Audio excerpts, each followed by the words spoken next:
नमस्कार विद्यार्थी मित्रांनो, मी अक्षय गोरे। टीईटी परीक्षा 2025 साठी आपण मानसशास्त्र विषयाची तयारी करतोय आणि मानसशास्त्र विषय हा आपल्या टीईटीच्या यशाच्या शिखरापर्यंत जाण्यासाठी अत्यंत महत्त्वाचा विषय आहे। जर समजा पाया मजबूत असेल तर जसे एक इमारत चांगल्या प्रकारे बनते, त्याच प्रकारे आपल्याला टीईटी मध्ये मानसशास्त्र विषय याच्यावर जर चांगला स्कोर असेल, मानसशास्त्राचा पाया मजबूत असेल तर येणाऱ्या परीक्षेत नक्कीच यश हे आपलं असणार आहे। तर आजच्या व्हिडिओमध्ये आपण मानसशास्त्र विषयाची ओळख हा टॉपिक इन डिटेल पाहणार आहोत। तर मानसशास्त्र विषयाची सुरुवात कशी झाली, मानसशास्त्र विषयाच्या व्याख्या कशा बदलत गेल्या, मानसशास्त्र विषयामध्ये मूलभूत मानसशास्त्रीय प्रक्रिया त्यांचा अभ्यास आपण करणार आहोत। तसंच मानसशास्त्र विषयाची ध्येय कोणती आहेत, अभ्यासाचे घटक कोणते आहेत, तसंच विविध विचार पद्धती, जसे की आपल्याला परीक्षेत विचारलं जातं की कार्यवाद म्हणजे काय, वर्तनवाद म्हणजे काय, रचनावाद म्हणजे काय, मनोविश्लेषणवाद म्हणजे काय, या सर्व गोष्टींचा अभ्यास इन डिटेल आजच्या व्हिडिओमध्ये आपण करणार आहोत। तसंच 2013 ते 2024 पर्यंत आलेले परीक्षेमधील प्रश्न त्यांचे स्पष्टीकरण आजच्या व्हिडिओमध्ये पाहूया। त्यामुळे तुम्ही टीईटीची तयारी करत असाल किंवा टेट सीटेट कोणतीही परीक्षा असू द्या, ज्या ठिकाणी तुम्हाला मानसशास्त्र हा विषय आहे त्या विषयाच्या अभ्यासासाठी आजचं लेक्चर हे खूप जास्त महत्त्वाचं असणार आहे। तर येणाऱ्या परीक्षेसाठी अभ्यासाची सुरुवात करूया आजच्या लेक्चरने। लेक्चर लक्षपूर्वक शेवटपर्यंत पहा। तत्पूर्वी महत्त्वाची सूचना, तर या ठिकाणी आपण येणाऱ्या परीक्षेसाठी महाराष्ट्रातील सर्वात कमी फीमध्ये बॅच लॉन्च केलेली आहे। आपले प्रमुख मार्गदर्शक म्हणून विठ्ठल कांगणे सर आहेत आणि सर्व महाराष्ट्रातील अनुभवी टीम, जे की याआधी त्यांनी परीक्षेसाठी मार्गदर्शन केलेलं आहे, तसेच विविध स्पर्धा परीक्षांमध्ये त्यांनी मार्गदर्शन केलेलं आहे, अशी ही आपली सर्व अनुभवी टीम आपल्याला परीक्षेपर्यंत सोबत असणार आहे। तर बॅचची फीस ही आतापर्यंत सर्वात कमी फीस असणार आहे 999 या फीसमध्ये। या ठिकाणी आपण सर्वात कमी फीमध्ये बॅच लॉन्च केलेली आहे। ज्यांनी बॅच त्या ठिकाणी जॉईन नसेल केली त्यांनी VK क्लास हे ॲप डाउनलोड करा आणि बॅच तुम्ही जॉईन करू शकता। चला यानंतर सुरुवात करूया। तर आपण मानसशास्त्राची ओळख हा टॉपिक पाहतोय। तर मानसशास्त्राची सुरुवात कशी झाली इथपासून ते आतापर्यंत परीक्षेमध्ये आपल्याला कशा प्रकारचे प्रश्न विचारलेले आहेत, त्या सर्व गोष्टी आपण एक एक करून सविस्तरपणे अभ्यासूया। चला सुरुवात करूया। तर मानसशास्त्र विषय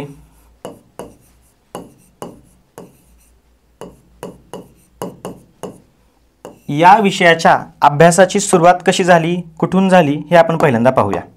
तर पहा, मानसशास्त्र विषयाच्या अभ्यासाची सुरुवात ही जगामध्ये सर्वात प्रथम कुठे झाली होती, युरोप खंडामध्ये झालेली होती। ठीक आहे, युरोप खंडामध्ये ग्रीस नावाचा देश आहे। ग्रीस या देशामध्ये मानसशास्त्राच्या अभ्यासाची सुरुवात झाली किंवा मानसशास्त्राची उत्पत्ती ही सायकोलॉजी हा शब्द आपण म्हणतो, सायको प्लस लोगस, त्या ठिकाणी कोणते शब्द आहेत, ते ग्रीक शब्द आहेत। परीक्षेत तसा देखील प्रश्न येऊ शकतो।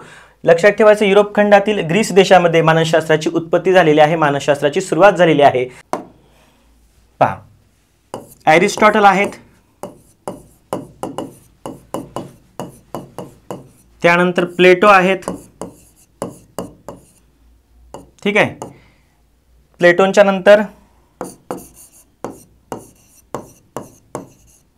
मॅकडुगल आहेत। हे सर्व आपण डीएड बीएडला असताना अभ्यासलेलं आहे। परत एकदा चांगल्या प्रकारे रिव्हिजन करूया आणि इन डिटेल या सर्वांचा आपण अभ्यास करणार आहोत। मॅकडुगल आहेत, त्याच्यानंतर फ्राइड आहेत। ठीक आहे, यानंतर वुंट आहेत, यानंतर येतात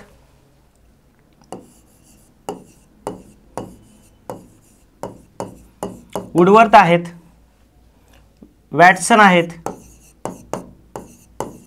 या सर्व मानसशास्त्रज्ञांनी कशा प्रकारे व्याख्या वेगवेगळ्या दिल्या, कशा प्रकारे आपण व्याख्येमध्ये बदल त्या ठिकाणी झालेला आहे ते पाहणार आहोत। यानंतर आणखीन एक या ठिकाणी मन यांचा उल्लेख आपल्याला करावा लागेल। मन, ठीक आहे, नॉर्मन मन यांनी देखील व्याख्या दिलेली आहे। मानसशास्त्राच्या बदलत्या काळासोबत या ठिकाणी व्याख्येमध्ये बदल होत गेलेला आहे।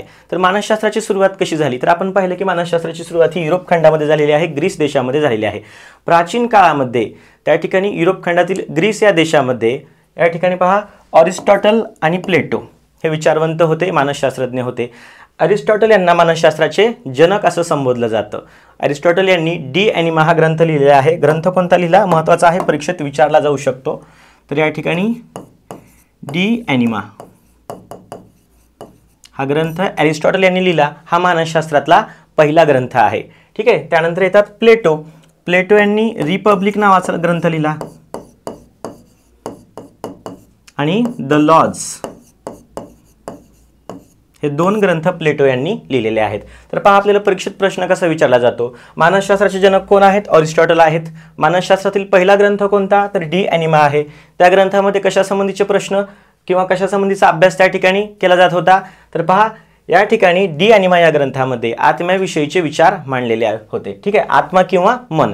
सायकोलॉजी हा शब्द कसा तयार झाला? सायको प्लस लोगस म्हणजे आत्मा आणि त्याचा अभ्यास करणारं शास्त्र, अशा प्रकारे. म्हणजे त्या ठिकाणी ग्रीक भाषेतील त्या ठिकाणी शब्दांपासून सायकोलॉजी हा शब्द तयार झालेला आहे आणि डी ॲनिमामध्ये आत्मा आणि मन यांच्याविषयी विचार मांडण्यात आलेले होते. त्यानंतर प्लेटो यांनी दुसरा ग्रंथ लिहिला रिपब्लिक. त्या ग्रंथामध्ये व्यक्तिभिन्नतेसंबंधी त्यांनी विचार मांडलेले आहेत. द लॉज हा त्यांचा आणखीन एक ग्रंथ आहे. त्यानंतर पहा मानसशास्त्राची व्याख्या कशी सुरू झाली. तर पहा प्राचीन काळामध्ये आत्म्याचं किंवा मनाचा अभ्यास करणारे शास्त्र ते मानसशास्त्र अशी व्याख्या होती. ठीक आहे, काळानुसार ती व्याख्या बदलत गेली आणि मध्ययुगामध्ये काय झालं की मानसशास्त्राचा अभ्यास करायचा म्हणजे धर्म आणि तत्त्वज्ञान या 2च गोष्टींचा संबंध मानसशास्त्राच्या विषयासोबत त्या ठिकाणी लावण्यात आलेला होता. जसं आधुनिक युग सुरू झालं त्यामध्ये विविध मानसशास्त्रज्ञ आले, त्याने अभ्यास केला आणि आधुनिक युगामध्ये सर्वात लेटेस्ट आत्ता जी आपण व्याख्या मानसशास्त्राची संबोधतो ती म्हणजे वर्तनाचा आणि मानसिक प्रक्रियांचा अभ्यास करणारं शास्त्र ते मानसशास्त्र. तर त्या व्याख्येपर्यंत आपण कसं पोहोचलो हे आपण आता पाहणार आहोत.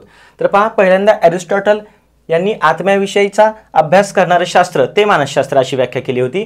अरिस्टॉटल यांचा ग्रंथ कोणता आहे? डी ॲनिमा हा त्यांचा ग्रंथ आहे आणि त्याच्यामध्ये त्यांनी आत्म्याविषयीचे विचार मांडलेले होते. त्यानंतर प्लेटो आले. प्लेटोंनी रिपब्लिक हा ग्रंथ लिहिला. हे देखील या ठिकाणी ग्रीस आहेत. ठीक आहे, ग्रीक आहेत, ग्रीस या देशाचे आहेत.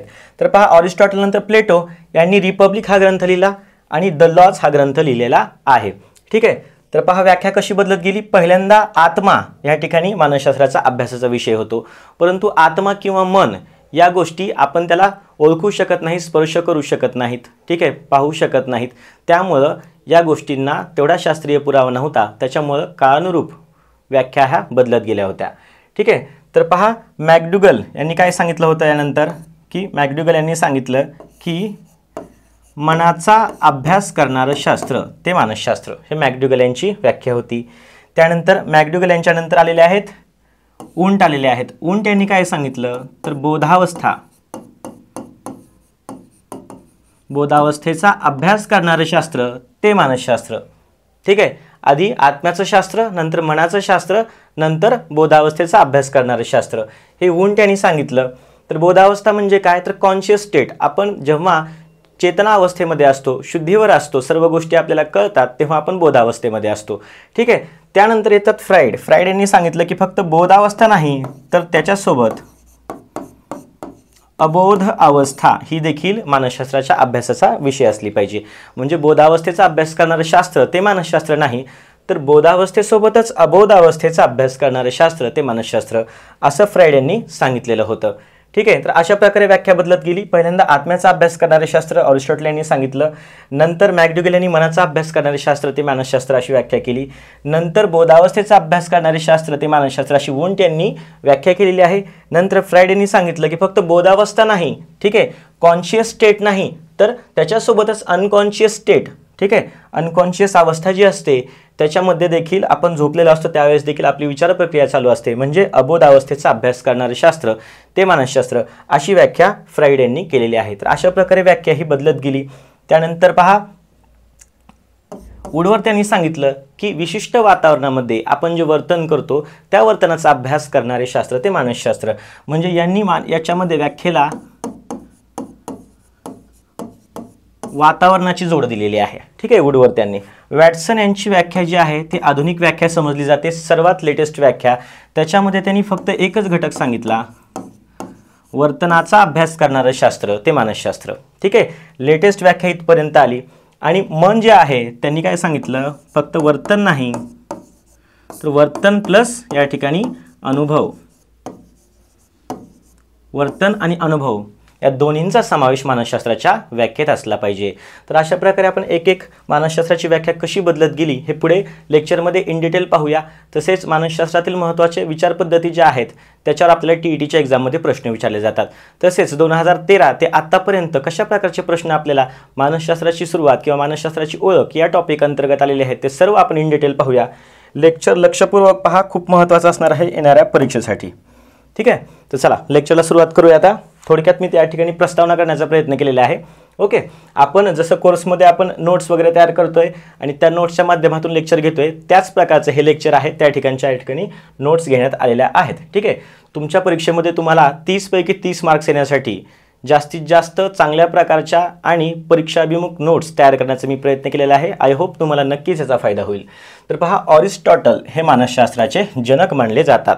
आता आपल्याला TETच्या परीक्षेमध्ये कशा प्रकारचा प्रश्न येऊ शकतो. अरिस्टॉटल हे कोणत्या देशाचे आहेत, तर ग्रीस या देशाचे आहेत. अरिस्टॉटल यांना काय संबोधलं जातं, मानसशास्त्राचे जनक असं संबोधलं जातं. त्याच्यानंतर अरिस्टॉटल यांनी कोणता ग्रंथ लिहिला, तर डी ॲनिमा हा ग्रंथ लिहिला. त्याच्यामध्ये कशासंबंधीचे विचार होते, आत्म्यासंबंधीचे विचार होते. अशा प्रकारचे वन लाईनर अगदी सोपे प्रश्न आपल्याला TETच्या परीक्षेत विचारले जातात. परंतु मानसशास्त्र विषयाचा इन डिटेल अभ्यास न केल्यामुळं अगदी बेसिकपासूनचे प्रश्न त्या ठिकाणी सोपा आहे, आपण करू शकतो.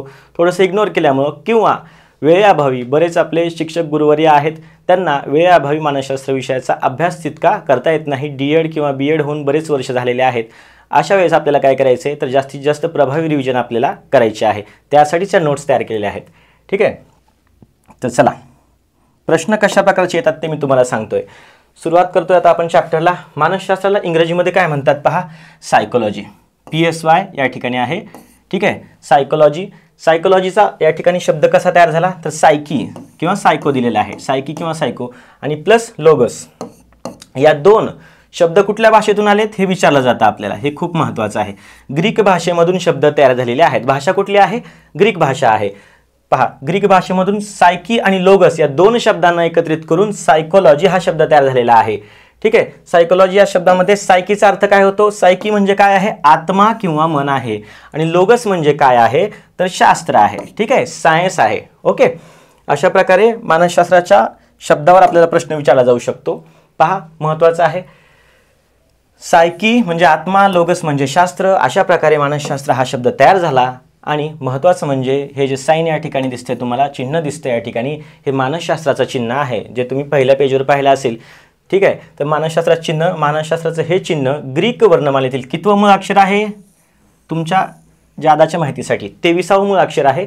हे मूळ अक्षर आहे. ठीक आहे, तर या ठिकाणी याचा अर्थ काय होतो, PSI म्हणजे त्या ठिकाणी साय असं म्हणतात. ठीक आहे, साय असा अर्थ होतो. त्याचा अर्थ होतो आत्मा किंवा मन. याच्यातूनच पहा, ग्रीक वर्णमालेतील या ठिकाणी 23वं मूळ अक्षर आहे.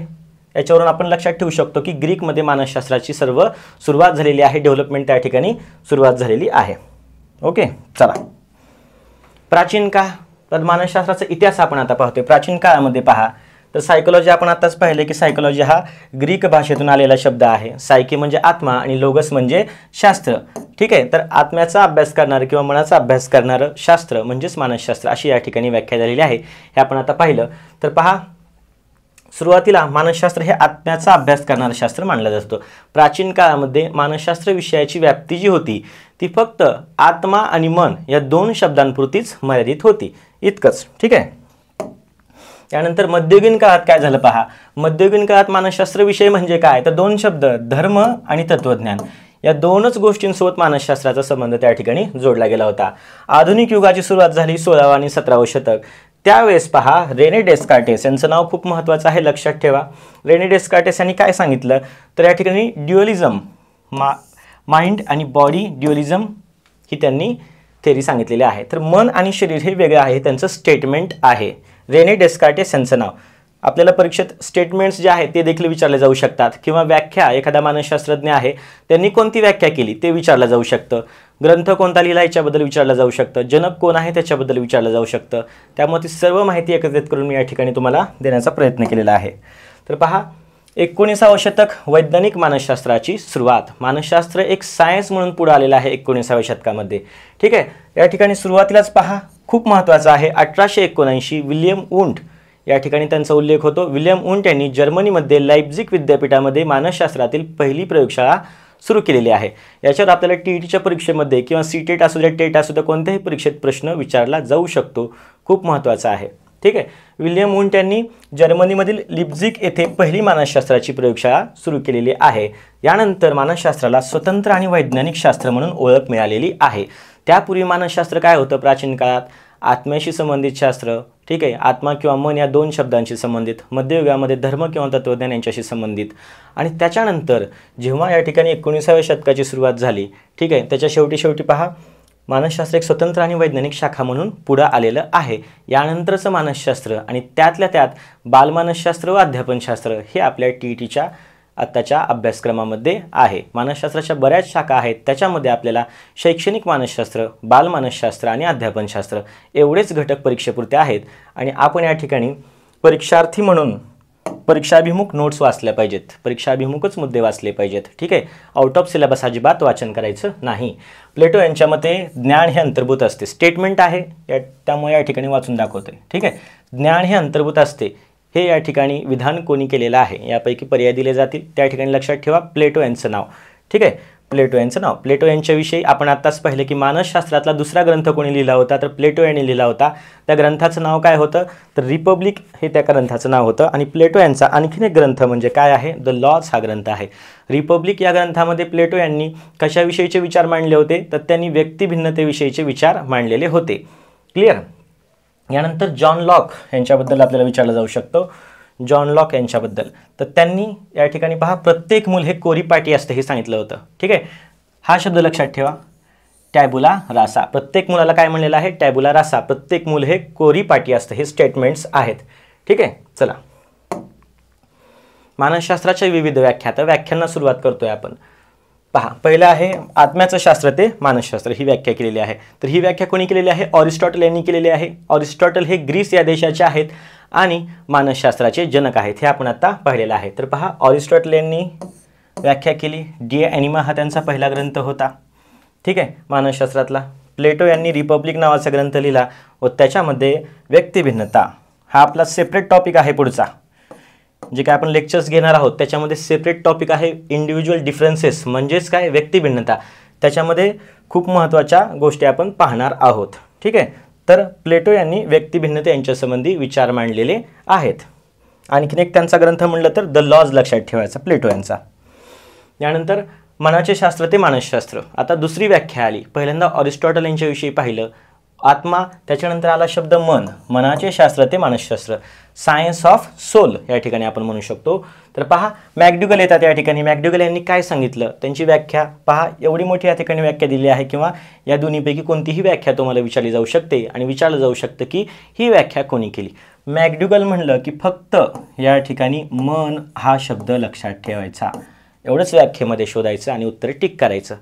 मॅकडुगल यांचं मत काय आहे, मानवी वर्तनाचे नियंत्रण करणारी, आपल्या वर्तनाचे स्फूर्तिस्थान असलेली एक शक्ती, ही यांनी मनाची व्याख्या केलेली आहे.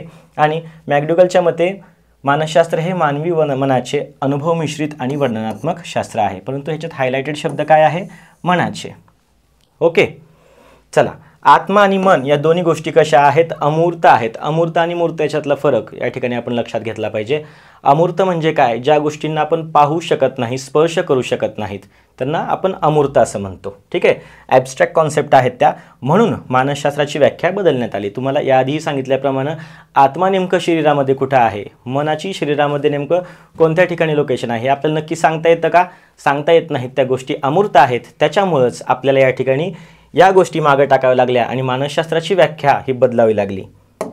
चला, बोधावस्थेचं शास्त्र ते मानसशास्त्र. आत्मा झाला, मन झालं, त्याच्यानंतर आली बोधावस्था, ठीक आहे. बोधावस्थेचा पहा 1879 विल्यम वुंट लाइप्झिग विद्यापीठामध्ये त्यांनी मानसशास्त्राची पहिली प्रयोगशाळा सुरू केलेली आहे. हे पाठच करायचं, ठीक आहे, लक्षात राहील तुमच्या, कारण एक्झाममध्ये डायरेक्ट आपल्याला प्रश्न विचारला जातो. तर विल्यम वुंट यांनी बोधावस्थेचा अभ्यास केला होता त्या ठिकाणी प्रयोगशाळेमध्ये, ठीक आहे. बोधावस्थेवर कॉन्शियस स्टेट जे आहे, जेव्हा आपण चेतनेवर असतो, शुद्धीवर असतो, सर्व आपल्या गोष्टी कळतात, बोधावस्थेमध्ये कोणकोणत्या गोष्टी घडतात, त्याचा अभ्यास विल्यम वुंट यांनी केलेला आहे. जर्मनीमध्ये केलेला आहे, लाइप्झिग विद्यापीठात. वर्ष आहे 1879. त्यांच्यापूर्वी देखील पहा विल्यम वुंट यांच्या आधी देखील एका व्यक्तीने मानसशास्त्राची प्रयोगशाळा सुरू केली होती, परंतु त्यांच्या प्रयोगशाळेला मानसशास्त्रातील पहिली प्रयोगशाळा ही मान्यता भेटलेली नाही. त्यांच्याबद्दल आपण पुढे पाहणार आहोत. परंतु मानसशास्त्रातील पहिली प्रयोगशाळा कोणती असं विचारलं तर विल्यम वुंट यांचंच नाव त्या ठिकाणी आपण लिहायचं आहे. तेच उत्तर असणार आहे 1879 या वर्षी. विल्यम वुंट यांनी कशाचा अभ्यास केला ते देखील महत्त्वाचं आहे. एवढं सगळं आपण पाठ केलं आणि नेमका अभ्यास कशाचा केला हे विसरून चालणार नाही. तर लक्षात ठेवा, बोधावस्थेचा त्या ठिकाणी विल्यम वुंट यांनी अभ्यास केलेला आहे. ठीक आहे. त्या ठिकाणचे जे प्रयोग असायचे ते बोधावस्थेशीच संबंधित असायचे. त्यामुळे त्यांनी पहा आत्मनिरीक्षण ही पद्धती त्यांनी विकसित केलेली आहे. आत्मनिरीक्षण पद्धती सर्वात पहिल्यांदा कोणी विकसित केली हे लक्षात ठेवलं तर या ठिकाणी पहा विल्यम वुंट यांचं नाव तुम्ही लक्षात ठेवलं पाहिजे. या ठिकाणी बोधात्मक अनुभव आत्ताच सांगितल्याप्रमाणे बोधावस्थेचा त्या ठिकाणी अभ्यास केला जात होता आणि बोधात्मक अनुभव त्या ठिकाणी विकसित केलेले आहेत. पहा बोधात्मक अनुभवामध्ये कोणकोणत्या गोष्टी येतात तर पहा विचार येतात, थॉट्स येतात, भावना येतात, आपले इमोशन्स येतात, संवेदना येतात ज्याला आपण सेन्सेशन असं म्हणतो, अवबोध येतो. अवबोध म्हणजे काय आहे? परसेप्शन आहे. अवबोधामधले दोष याच्यावर आपल्याला TETमध्ये प्रश्न विचारलेले आहेत, इथून पुढे देखील विचारले जातील. तर पहा संवेदना, संवेदनांना या ठिकाणी पहा जेव्हा अर्थ प्राप्त होतो, संवेदनांना जेव्हा अर्थ प्राप्त होतो त्यावेळेस त्याला काय म्हणतात? त्याला म्हणतात अवबोध. ठीक आहे. संवेदना म्हणजे सेन्सेशन आहे. आपण रस्त्याने जात असताना त्या ठिकाणी आपल्याला एक लाल लाईट दिसली. ठीक आहे, जे की सिग्नलची लाईट आहे. लाल लाईट दिसली म्हणजे आपल्याला काय झालेली आहे? दृक संवेदना. आपण पाहिलं ते आपल्याला संवेदना झाली, परंतु आपल्याला त्या ठिकाणी लाल लाईट लागल्यावर थांबायचं आहे हे समजलं म्हणजे काय झालेलं आहे? अवबोध झालेला आहे. आता या ठिकाणी क्लिअर आहे संवेदना आणि अवबोध याच्यातील फरक. लाल लाईट दिसली, संवेदना झाली, परंतु लाल लाईट लागल्यावर थांबायचं असतं आणि हिरवी लाईट लागल्यावर जायचं असतं हे समजणं म्हणजे काय आहे? अवबोध आहे, स्पष्ट आहे. अवबोध हा क्लिअर असतो. ठीक आहे. तर पहा या सर्व गोष्टी, या गोष्टींचा अभ्यास विल्यम वुंट यांनी 1879 या वर्षी कुठे केला होता? जर्मनीतील लाइप्झिग विद्यापीठामध्ये पहिल्या मानसशास्त्राच्या प्रयोगशाळेमध्ये केलेला होता. ठीक आहे. चला नेक्स्ट पहा, आत्ताच मी तुम्हाला सांगितल्याप्रमाणे या ठिकाणी मानसशास्त्राच्या पहिल्या प्रयोगशाळेचा या ठिकाणीचा हा फोटो आहे. परंतु या ठिकाणी पहा विल्यम जेम्स यांचं नाव लक्षात ठेवा, खूप महत्त्वाचं नाव आहे. विल्यम जेम्स यांनाच अमेरिकन मानसशास्त्राचे जनक असं म्हणतात. ठीक आहे. तर त्यांनी एक ग्रंथ लिहिला होता, तोही लक्षात ठेवा, principles of psychology. The principles of psychology हा ग्रंथ कोणी लिहिला तर विल्यम जेम्स यांचं नाव लक्षात ठेवा आणि त्यांना अमेरिकी मानसशास्त्राचे जनक असं देखील संबोधलं जातं. तर पहा विल्यम जेम्स यांनी हार्वर्ड विद्यापीठामध्ये 1875 वर्षी म्हणजे 1879ला जर्मनीमध्ये विल्यम वुंट यांनी मानसशास्त्राची पहिली प्रयोगशाळा सुरू केली, परंतु त्याच्याही 4 वर्ष आधी 1875मध्ये त्यांनी प्रयोगशाळा चालू केलेली होती. कोणी चालू केली होती? विल्यम जेम्स यांनी. परंतु त्यांच्या प्रयोगशाळेला मानसशास्त्राची पहिली प्रयोगशाळा असं संबोधलं जात नाही. याचं कारण काय आहे तर या प्रयोगशाळेमध्ये फक्त प्रॅक्टिकल्स व्हायचे, प्रात्यक्षिक त्या ठिकाणी व्हायचे. त्याच्यामुळं या प्रयोगशाळेला पहिल्या प्रयोगशाळेचा दर्जा मिळाला नाही. दर्जा जो मिळाला तो म्हणजे विल्यम वुंट यांच्या 1879 साली जर्मनीतील काढलेल्या प्रयोगशाळेला भेटलेला आहे. ठीक आहे. लक्षात ठेवा फक्त विल्यम जेम्स यांचं नाव, अमेरिकन मानसशास्त्राचे जनक आणि द प्रिन्सिपल्स ऑफ सायकोलॉजी या ग्रंथाचे लेखक म्हणून. ओके. चला यानंतर येतात अबोधावस्थेचे शास्त्र ते मानसशास्त्र. Study of unconscious. ठीक आहे. अनकॉन्शियस म्हणजे अचेतन, आपण जेव्हा शुद्धीवर नसतो. ठीक आहे, त्यावेळेसची ती स्टेट असणार आहे, इतक्या सोप्या भाषेत. तर पहा सिगमंड फ्राईड यांचं नाव लक्षात ठेवा. देशही लक्षात ठेवा विचारला जातो. हे का घेतले मी या ठिकाणी? टेट परीक्षा 2017मध्ये प्रश्न होता की जीन पियाजे हे कोणत्या देशाचे आहेत? अशा प्रकारचा प्रश्न आपल्याला देश देखील त्या ठिकाणी मानसशास्त्रज्ञांचा विचारला जातो परीक्षेत. त्यामुळेच या ठिकाणी प्रत्येक मानसशास्त्रज्ञाची आपण इन डिटेल माहिती घेतलेली आहे. तर जीन पियाजे हे स्विस आहेत, स्वित्झर्लंड या देशाचे आहेत. तसंच सिगमंड फ्राईड हे ऑस्ट्रियन आहेत. आणि पहा मनोविश्लेषणाचे, ठीक आहे, मनोविश्लेषणाचे संस्थापक आहेत. मनोविश्लेषणवाद कोणाचा तर सिगमंड फ्राईड यांचा मनोविश्लेषणवाद आहे. ठीक आहे. यानंतर त्यांनी अबोधावस्थेच्या दृष्टिकोनातून विचार केलेला आहे. नाव एकच लक्षात ठेवायचं, अबोधावस्था आणि सिगमंड फ्राईड यांचं. ओके. चला इन डिटेल पुढे पाहूया. आणखीन वर्तनाचे शास्त्र ते मानसशास्त्र ही सर्वात आधुनिक व्याख्या आहे, सर्वात लेटेस्ट, सर्व ठिकाणी ही स्वीकारलेली व्याख्या आहे. तर पहा अमेरिकन मानसशास्त्रज्ञ वॅटसन यांनी ही व्याख्या केलेली आहे. वर्तनवादाचे ते जनक आहेत, वर्तनवादाचे जनक आहेत. वॅटसन हे वर्तनवादाचे जनक आहेत.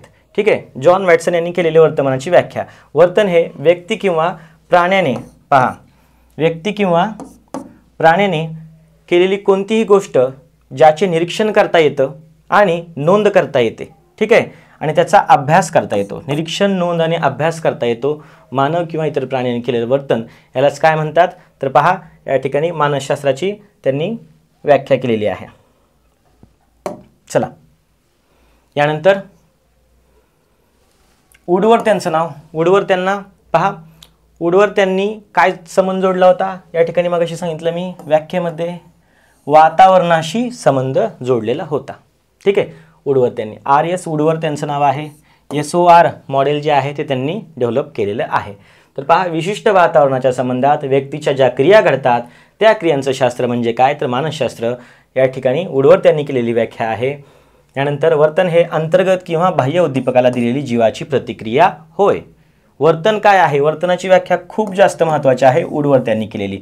बिहेवियर, ठीक आहे, बिहेवियरची या ठिकाणी व्याख्या त्यांनी केलेली आहे. बिहेवियर म्हणजे काय आहे? अंतर्गत किंवा बाह्य उद्दीपक. उद्दीपक आहे पहिल्यांदा. उद्दीपक कसा असू शकतो? एकतर अंतर्गत असू शकतो किंवा बाह्य असू शकतो. अंतर्गत किंवा बाह्य उद्दीपकाला दिलेली जीवाची प्रतिक्रिया, ठीक आहे. उद्दीपक, उद्दीपक म्हणजे काय? स्टिम्युलस, जीव, ऑर्गॅनिझम, प्रतिक्रिया, रिस्पॉन्स. SOR मॉडेल या ठिकाणी तयार झालेलं आहे. सूत्र कशाचं आहे? B for behaviour. वर्तनाचं सूत्र आहे. वर्तनाचं सूत्र कोणी दिलं? वुडवर्थ यांनी दिलं. बिहेवियर इज इक्वल टू या ठिकाणी स्टिम्युलस, ऑर्गॅनिझम आणि रिस्पॉन्स. क्लिअर? चला, तर पहा, वर्तनाचे उद्दीपक, जीव, प्रतिक्रिया, प्रारूप RS वुडवर्थ यांनी दिलं. लक्षात ठेवा, महत्त्वाचं आहे. उदाहरणाच्या माध्यमातून समजून घेऊया. जर तुम्ही व्यवस्थित लक्ष देऊन या ठिकाणी पाहिलं तर इथून पुढे हा घटक तुम्हाला अभ्यासनाची अजिबात आवश्यकता लागणार नाही. एकदाच मानसशास्त्रात चांगला अभ्यास करायचा, इथून पुढे पुढच्या परीक्षेमध्ये आपल्याला बाकी काही करण्याची गरज नाही लागली पाहिजे. तर पहा, बिहेवियरचं सूत्र दिलं होतं SOR, स्टिम्युलस, ऑर्गॅनिझम, रिस्पॉन्स. वर्तन बरोबर उद्दीपक, जीव, प्रतिक्रिया. तुम्ही म्हणाल हे वर्तनाचं सूत्र थोड्या दिवसांनी विसरून जाईल. उदाहरण असं या ठिकाणी घेतो की उद्दीपकाचं, वर्तनाचं या ठिकाणी सूत्र तुमचं विसरणार अजिबात नाही. उद्दीपक काय आहे आणि जीव काय आहे हे पाहूया. तर उद्दीपक काय असतो? तर कोणतीही अशी घटना किंवा परिस्थिती जिला प्रतिक्रिया मिळू शकते. कोणतीही अशी घटना किंवा परिस्थिती जिला समोरून प्रतिक्रिया मिळू शकते. उद्दीपक हा अंतर्गत किंवा बाह्य असू शकतो. दोन प्रकारचे आपण आधीच पाहिले, एक तर अंतर्गत असू शकतो किंवा बाह्य असू शकतो. उद्दीपक याच्याबद्दल लक्षात ठेवा, कोणतीही अशी घटना किंवा परिस्थिती ज्याला प्रतिक्रिया मिळू शकते. आणि जीव म्हणजे काय आहे? मानव किंवा प्राणी आहे जो कोणत्याही उद्दीपकाला प्रतिक्रिया त्या ठिकाणी देतो. जो प्रतिक्रिया देतो तो जीव. आणि उद्दीपक म्हणजे काय आहे? घटना किंवा परिस्थिती ज्याला प्रतिक्रिया मिळू शकते. उदाहरणाच्या माध्यमातून आणखीन सोपं करूया. ते उदाहरण डायरेक्ट लक्षात ठेवा. एवढं सगळं लक्षात ठेवण्याची अजिबात आवश्यकता लागणार नाही. उदाहरण बघा, अगदी सोपं उदाहरण घेतलेलं आहे. चला, उद्दीपक एकच आहे परंतु प्रत्येक व्यक्तीच्या प्रतिक्रिया मात्र वेगळ्या आहेत. या ठिकाणी पहा, उद्दीपक, जीव आणि प्रतिक्रिया कशाला म्हणायचं? डायरेक्ट लक्षात ठेवा. उद्दीपक म्हणजे काय? शिक्षक वर्गामध्ये प्रश्न विचारतात. उद्दीपकाचं आत्ताच आपण पाहिलं, कोणतीही अशी घटना किंवा परिस्थिती ज्याला प्रतिसाद मिळू शकतो. घटना आहे की नाही? शिक्षकाने वर्गात प्रश्न विचारला म्हणजे प्रतिसाद मिळू शकतो या घटनेला किंवा परिस्थितीला. उद्दीपक झालं या ठिकाणी. जीव, कोणतीही असा प्राणी किंवा मानव जो की प्रतिक्रिया देतो. जीवाला रोहन, सानिका, सचिन, सौरभ हे जीव आहेत. क्लिअर? रोहन काय करतो? प्रतिक्रिया देतो, उत्तर देतो. सानिका शांत बसते. सचिन दुर्लक्ष करतो. सौरभ उत्तर आठवण्याचा प्रयत्न करतो. म्हणजे हे जीव प्रतिक्रिया देत आहेत. कशाला? उद्दीपकाने विचारलेल्या या ठिकाणी प्रश्नाला. पहा, या ठिकाणी उद्दीपक काय आहे? प्रश्न विचारणं ही परिस्थिती उद्दीपक आहे. जीव काय आहे? या ठिकाणी हे मुलं आहेत. आणि प्रतिक्रिया त्यांनी दिलेली त्या ठिकाणी रिॲक्शन आहे. आता या ठिकाणी उद्दीपक, जीव आणि प्रतिक्रिया हे तुमच्या कायमचं लक्षात राहणार आहे. ठीक आहे? उद्दीपक या ठिकाणी स्टिम्युलस, जीव, ऑर्गॅनिझम आणि R म्हणजे काय? प्रतिक्रिया. आता तुमचं क्लिअर झालेलं असणार आहे. ठीक आहे? मानसशास्त्र विषय थोडासा सोपा करून अभ्यासायचा, खूप इंटरेस्टिंग विषय आहे. अजिबात टेन्शन घ्यायचं नाही. मानसशास्त्राची आधुनिक व्याख्या. तर पहा, आधुनिक व्याख्या आहे मानवी वर्तनाचा व मानसिक प्रक्रियांचा शास्त्रशुद्ध अभ्यास. वर्तनाचा आणि मानसिक प्रक्रियांचा दोनच शब्द लक्षात ठेवायचे. यांचा शास्त्रशुद्ध अभ्यास म्हणजे काय आहे? तर मानसशास्त्र आहे. अनुभव अधिक वर्तन, व्याख्या पहिल्याच पानावर मी सांगितली होती. याच्यामध्ये मन, नॉर्मन मन यांनी सांगितलेली व्याख्या आहे. अनुभव प्लस वर्तनाचा अभ्यास करणारे शास्त्र म्हणजे काय? तर मानसशास्त्र. ही व्याख्या कोणाची आहे? या ठिकाणी मन यांनी दिलेली व्याख्या आहे. यानंतर मानव व इतर प्राण्यांच्या वर्तनाचे शास्त्र म्हणजे मानसशास्त्र. पहिल्या पानावर सांगायचं राहून गेलं होतं. मॉर्गन किंग रॉबिन्स नाव या ठिकाणी पहा. यांनी फक्त काय केलं होतं की फक्त मानवाचा नाही तर प्राण्याच्याही वर्तनाचा अभ्यास करणारं शास्त्र ते मानसशास्त्र, अशी व्याख्या मॉर्गन किंग रॉबिन्स यांनी केलेली होती. यानंतर आता सुरुवात करूया मानसशास्त्राच्या अभ्यासाचे घटक. ठीक आहे. पूर्ण लेक्चरमध्ये मी फक्त तुम्हाला परीक्षाभिमुख घटकच घेतोय. बाकी तुमचा टाइमपास करणार एकही घटक याच्यामध्ये असणार नाही. मला माहिती आहे परीक्षेला कमी दिवस राहिलेले आहेत, त्याच्यामुळं फक्त परीक्षाभिमुख 2013 ते 2024 या कालावधीमध्ये झालेल्या पेपर्सचं ॲनालिसिस करून आपण सिलेबस तयार केलेला आहे. किंवा आपण मनानेच जास्त सिलेबस तुम्हाला जास्त अभ्यास द्यायचा म्हणून घेतलेला अजिबात नाही. फक्त परीक्षाभिमुख मुद्दे आपण या ठिकाणी अभ्यासतोय आणि याच्यातूनच प्रश्न येतात. निश्चिंत राहा, विश्वास ठेवून अभ्यास करा, काळजी करू नका. ठीक आहे. पहा, मानसशास्त्राच्या अभ्यासाचे घटक तर 3 घटक आहेत. अनुभव आहे, वर्तन आहे आणि मानसिक प्रक्रिया. मानसशास्त्राचा अभ्यास करायचा म्हणजे काय करायचं? अनुभवाचा त्या ठिकाणी अभ्यास करायचा, वर्तनाचा अभ्यास करायचा आणि आपल्या मानसिक प्रक्रियांचा, या 3च शब्दामध्ये संपूर्ण मानसशास्त्र आहे. ठीक आहे. या ठिकाणी इन डिटेल पाहूया उदाहरणासहित. ठीक आहे. मानसशास्त्राच्या अभ्यासाचे घटक पहिला आहे अनुभव. व्यक्तीला जाणीवपूर्वक किंवा अचेतन पातळीवर आलेल्या भावना, इमोशन्स असतात. पहा, जाणीवपूर्वक म्हणजे काय? थोडक्यात बघा, जाणीवपूर्वक लिहिले आणि पुढे काय लिहिले आहे? अचेतन. ठीक आहे. तर आपण बोधावस्थेमध्ये असताना, ठीक आहे, अबोधावस्थेमध्ये असताना आपल्याला जे काही भावना येतात, ठीक आहे, इमोशन्स येतात, संवेदना म्हणजे काय? सेन्सेशन येतात, थॉट्स म्हणजे विचार येतात, यांना काय म्हणतात? अनुभव असे म्हणतात. उदाहरण घेऊया. मुलाने परीक्षेत नापास झाल्याचा अनुभव घेतल्यावर पुढे तो जास्त अभ्यास करू लागला. अनुभवाचा आपल्या सर्वांना माहिती आहे, परंतु एकदा या ठिकाणी शब्दांमध्ये व्यवस्थित पाहणं आवश्यक आहे, कारण मानसशास्त्राचा अभ्यासाचा महत्त्वाचा घटक आहे. वर्तन. पहा, वर्तनाचं या ठिकाणी व्याख्या काय आहे? वर्तन म्हणजे व्यक्तीच्या कृती, हालचाली, बोलणे, भावभावना, प्रतिसाद इत्यादी असणार आहे. प्रतिसाद देखील या ठिकाणी असणार आहे. महत्त्वाची गोष्ट म्हणजे वर्तन कसं असतं? दृश्यमान असतं. उदाहरण आहे, वर्गात शिक्षक प्रश्न विचारतात तेव्हा विद्यार्थी हात वर करणे, उत्तर देणे म्हणजे प्रतिसाद देणे. ठीक आहे. या सर्व गोष्टी वर्तनामध्ये येतात. जे महत्त्वाचं आहे ते इन डिटेल एक्सप्लेन करणार आहे. ठीक आहे. बाकी मानसिक प्रक्रिया, मेंटल प्रोसेस कोणकोणत्या आहेत त्याच्याबद्दल पहा. तर पहा, मेंदूच्या मदतीने घडणाऱ्या अंतर्गत क्रिया म्हणजे काय आहेत? तर मानसिक प्रक्रिया आहेत. या प्रक्रिया थेट दिसत नाहीत. मेंदूच्या आतील क्रिया आपल्याला दिसतात का हो? अजिबात दिसत नाहीत, परंतु आपल्या वर्तनातून त्यांचा अंदाज घेता येतो. त्या कोणकोणत्या आहेत आता पाहूया. मुख्य मानसिक प्रक्रिया, अवबोध. मगाशी सांगितल्याप्रमाणे या ठिकाणी प्रत्येक ठिकाणी तुम्हाला मी जास्तीत जास्त इंग्रजीचे पर्यायी शब्द देण्याचा प्रयत्न केलेला आहे. बऱ्याच गोष्टी, बऱ्याच संज्ञा मानसशास्त्र विषयात अवघड आहेत, ज्या की तुम्हाला मराठीमधून समजत नाहीत. ठीक आहे. इंग्लिशमध्ये सांगितलं की बघा काही शब्द, आता आपल्याला भाषा वापरत असताना बऱ्याच गोष्टी इंग्लिशमध्ये, जसं की बॅट, बॉल यासारखे शब्द, तसंच मानसशास्त्रामध्ये समायोजन म्हणलं की लक्षात येत नाही, ॲडजस्टमेंट म्हणलं की लगेच लक्षात येतं. अशा प्रकारे आपण इंग्लिशचा या ठिकाणी पुरेपूर वापर करणार आहोत, जेणेकरून आपला जो विषय आहे तो सोपं करण्याचं काम या ठिकाणी मी करणार आहे. अवबोध म्हणजे काय आहे? परसेप्शन आहे. अवबोध म्हणजे काय आहे? परसेप्शन आहे. अवधान म्हणजे काय आहे? अटेन्शन आहे. एखादी गोष्ट जाणून घेण्यासाठी मनाने केलेली धडपड म्हणजे काय आहे? तर अवधान आहे. आपण काय पाहतोय वर? मानसिक प्रक्रिया पाहत आहोत, मुख्य मानसिक प्रक्रिया. ठीक आहे. अवबोध म्हणजे परसेप्शन आहे. ठीक आहे. संवेदना यांच्याबद्दल आपण पाहिलं होतं. तर संवेदनांना जेव्हा अर्थ प्राप्त होतो, संवेदना आणि अवबोध याचं उदाहरण मी तुम्हाला मगाशी दिलेलं आहे की सिग्नलवर आपल्याला लाल दिवा दिसला म्हणजे काय होतात? संवेदना होतात. आणि तो लाल दिवा दिसल्यानंतर आपल्याला थांबायचं आहे हे ज्यावेळेस आपल्याला कळतं, तेव्हा त्या ठिकाणी काय असतो? अवबोध असतो. अवबोध आणि अवधान याच्यामध्ये अजिबात कन्फ्यूज व्हायचं नाही. अवबोध म्हणजे परसेप्शन आहे, अवधान म्हणजे अटेन्शन आहे. एखादी गोष्ट जाणून घेण्यासाठी मनाने केलेली धडपड म्हणजे काय आहे? अवधान आहे. स्मृती, ठीक आहे, मेमरी याच्याबद्दल इन डिटेल आपण चॅप्टर पुढं पाहणार आहोत. कल्पना, इमॅजिनेशन, विचार आणि शिकणे या गोष्टी आहेत. ठीक आहे. उदाहरण पाहूया. विद्यार्थी गणिताचा प्रश्न सोडवताना विचार करतो, आठवणी काढतो, तोडगे शोधतो. या सर्व मानसिक प्रक्रिया आहेत. हे उदाहरण आपल्याला इझिली समजू शकतं. हे सर्व या ठिकाणी लिहिलेले शब्द, ठीक आहे, ज्या काही प्रक्रिया आहेत इन डिटेल आपण त्याचं एक एक लेक्चर घेणार आहोत, काळजी करू नका. ओके. मानसशास्त्राची ध्येय आता आपण पाहतोय. तर पहा, पहिलं ध्येय आहे वर्णन, यानंतर येतं स्पष्टीकरण, यानंतर येतं पूर्वकथन आणि येतं नियंत्रण. ओके. चला, 4 ध्येय. वर्णन म्हणजे काय, का, अपेक्षा, बदल किंवा सुधारणा. या ठिकाणी वर्णन म्हणजे काय, तर पहा काय घडत आहे हे या ठिकाणी मानसशास्त्राची 4 ध्येय पाहतोय आपण. ध्येय काय आहेत, काय घडत आहे हे या ठिकाणी त्याचा अभ्यास करणे म्हणजे काय, वर्णन.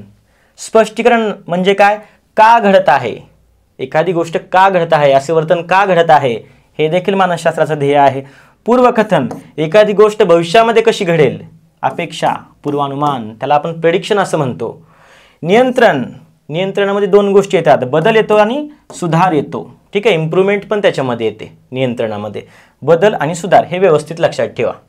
नियंत्रण म्हणजे एखाद्या गोष्टीमध्ये बदल करायचा किंवा सुधार करायचा आहे, तर ही गोष्टी या 4 मानसशास्त्राच्या ध्येयामध्ये येतात. क्लिअर. चला नेक्स्ट. विविध विचार पद्धती खूप जास्त महत्त्वाचा आहे. रचनावाद, कार्यवाद, वर्तनवाद. आतापर्यंत आपण डीएडच्या बीएडच्या पुस्तकामध्ये किंवा बऱ्याच ठिकाणी या गोष्टी ऐकल्या असतील. एकाच वाक्यामध्ये याची व्याख्या करतो. रचनावाद म्हणजे काय, कार्यवाद म्हणजे काय आणि वर्तनवाद म्हणजे काय. प्रश्न आपल्याला कसे येतात, एकतर व्याख्यावर येऊ शकतात किंवा रचनावादाचा पुरस्कार कोणी केला, कोणत्या विचारवंतांनी, मानसशास्त्रज्ञांनी केला. कार्यवादाचा कोणी केला, वर्तनवादाचा कोणी केला आणि मनोविश्लेषणवादाचा कोणी केला. अशा प्रकारचे प्रश्न आपल्याला परीक्षेत विचारले जातात. आता या ठिकाणी पहा, रचनावाद म्हणजे काय, कार्यवाद म्हणजे काय आणि वर्तनवाद म्हणजे काय. तर मनाची रचना कशी झाली, मनाची रचना या ठिकाणी कशी झाली, या ठिकाणी याचा अभ्यास करणं म्हणजे काय आहे, रचनावाद आहे. मनाचं कार्य कसं चालतं, ठीक आहे, मनाचं किंवा वर्तनाचं कार्य कसं चालतं हे सांगणं, याचा अभ्यास करणं म्हणजे कार्यवाद आहे. आणि वर्तनवाद म्हणजे काय आहे, वर्तनवाद म्हणजे त्या ठिकाणी जे काही निरीक्षणीय आपलं वर्तन आहे, ज्याचं निरीक्षण करता येतं, पाहता येतं, ठीक आहे, त्यांनाच महत्त्व द्यायचं. मानसिक प्रक्रिया आणि विचार यांना महत्त्व द्यायचं नाही, कमी महत्त्व द्यायचं. यालाच काय म्हणतात, वर्तनवाद म्हणतात. वर्तनवादामध्ये चला, रचनावादामध्ये पहिल्यांदा नाव लक्षात ठेवायचे, वुंट आणि त्यांचे विद्यार्थी एडवर्ड टिचनर यांनी त्याचा पुरस्कार केलेला आहे. चेतनेचे घटक शोधण्याचा प्रयत्न. चेतना म्हणजे काय, परत एकदा वुंट म्हणले की लक्षात ठेवायचं बोधावस्था, कॉन्शियस स्टेट. ओके, वेगवेगळे शब्द दिले, बोधावस्था दिली, कुठं चेतना दिली, तर लगेच कन्फ्यूज व्हायचं नाही. वुंट, विल्यम वुंट 1879 लक्षात ठेवायचं. लाइप्झिग विद्यापीठ जर्मनीमध्ये त्यांनी मानसशास्त्राची पहिली प्रयोगशाळा सुरू केली होती. त्यांचेच विद्यार्थी आहेत टिचनर. त्यांनी या ठिकाणी रचनावादाचा त्या ठिकाणी पुरस्कार केलेला आहे. चेतनेचे घटक शोधण्याचा प्रयत्न केलेला आहे. कार्यवाद, कार्यवादामध्ये येतात विल्यम जेम्स. ठीक आहे, मानसिक प्रक्रियेचं कार्य आणि उपयोग म्हणजे थोडक्यात मनाचं कार्य आणि उपयोग काय आहे. यानंतर वर्तनवाद, वॉटसन यांचं नाव लक्षात ठेवा आणि स्किनर यांचं आपण या ठिकाणी पुढे थेअरी पाहणार आहोत. साधक अभिसंधान त्या ठिकाणी त्यांची उपपत्ती आहे. ठीक आहे, ते इन डिटेल सर्व 15पेक्षा जास्त थेअरीज पेपर 1 आणि पेपर 2 या दोन्ही पेपरसाठी आपण संपूर्ण सिलेबस घेणार आहोत. ठीक आहे, कुठलाही सिलेबस तुमचा बाकी राहणार नाही, परीक्षेच्या आधी सर्व संपून जाणार आहे. ठीक आहे, फक्त या ठिकाणी लेक्चर करत असताना थोडंसं व्यवस्थित लक्ष द्यायचं की जेणेकरून हे लेक्चर झाल्यानंतर तुम्हाला बाकीच्या विषयांचा अभ्यास करता यावा. हे लेक्चर करायचं परत मानसशास्त्राचा अभ्यास करायचा असं नकोय. परत मी बऱ्याच गोष्टी रिपीट करतोय. हे कशासाठी की लेक्चर पाहिले की तुमचं इथंच पाठ झालं पाहिजे. ओके, लक्ष देऊन लेक्चर करा. त्यामुळं तर या ठिकाणी काय विचारलं जातं, रचनावाद, कार्यवाद, वर्तनवाद यांची एकतर व्याख्या विचारली जाईल किंवा त्याचा पुरस्कार कोणी केला त्या मानसशास्त्रज्ञांचं नाव विचारलं जाईल. ठीक आहे, चला. मनोविश्लेषणवाद, फ्राईड, सिगमंड फ्राईड यांच्याबद्दल. अचेतन मन, ठीक आहे, अनकॉन्शियस जे काही माइंड आहे त्या ठिकाणी सिगमंड फ्राईड यांनी त्या संबंधी संशोधन केलेलं आहे. आपण पाहिलं सिगमंड फ्राईड यांची व्याख्या, अबोधावस्थेचा अभ्यास करणारे शास्त्र ते मानसशास्त्र ही होती. बौद्धिक उपपत्ती खूप महत्त्वाची आहे. सर्वात लेटेस्ट उपपत्ती 1950 आणि 1960 या दशकामध्ये पहा बऱ्याच उपपत्तींना म्हणजेच या ठिकाणी पहा मनोविश्लेषणवाद जो की फ्राईड यांचा होता आणि वर्तनवाद, ठीक आहे, या दोन्हींना मागे टाकत ही उपपत्ती पुढे आलेली आहे. म्हणजे सर्वात लेटेस्ट ही उपपत्ती आहे. नाव लक्षात ठेवा, अमेरिकन मानसशास्त्रज्ञ होते अल्रिस नेसर यांनी ही उपपत्ती मांडलेली आहे. यांना त्याचे जनक असं म्हणलं जातं. बौद्धिक उपपत्तीवर प्रश्न येऊन गेलेला आहे, लक्षात ठेवा. बौद्धिक उपपत्तीमध्ये काय केलं जातं तर संशोधक काय करतात, स्मरण, निर्णय प्रक्रिया. स्मरण म्हणजे मेमरी, निर्णय प्रक्रिया, ठीक आहे, डिसिजन घ्यायचं. समस्या परिहार म्हणजे सॉल्व करण्यासाठी एखादी समस्या आहे, ती समस्या का उद्भवली त्याची मूळ शोधणं, त्याच्यावर उपाय करणं. ठीक आहे, समस्या परिहार करणं. बुद्धिमत्ता जो की आपण सेपरेट चॅप्टर घेणार आहोत.